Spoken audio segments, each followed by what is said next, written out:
जन्नत तो सभी मांगते हैं, पर मिली हुई जन्नत की कदर कोई नहीं करता। खुदा ने ये सिर्फ औरत को बख्शी है कि वो पागल भी हो जाए तो औलाद याद रहती है। कभी माँ बाप याद आए तो बहन भाई मिलकर बैठा करो।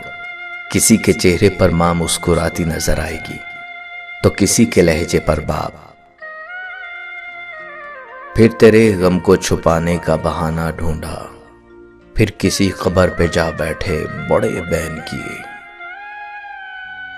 माँ एक ऐसी बैंक है जहां आप हर एहसास और दुख जमा कर सकते हैं।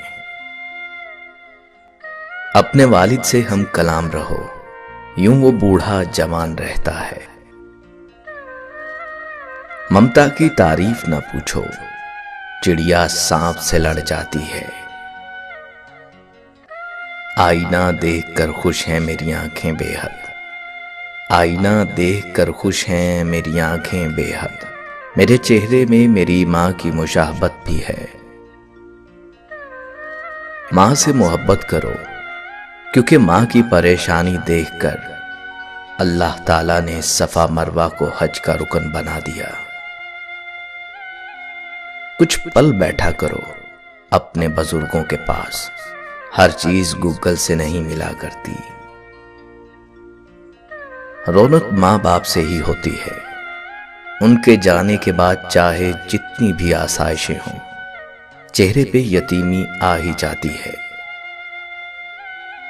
माँ की एक आदत खुदा से बहुत मिलती है, दोनों ही माफ कर देते हैं। माँ बाप के पास बैठने के दो फायदे होते हैं।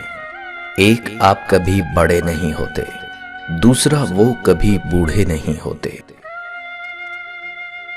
मैंने ममता को तब देखा जब उसकी मौत की चंद समातें बाकी थीं। वो सरकारी अस्पताल के बेड पर पड़ी थी।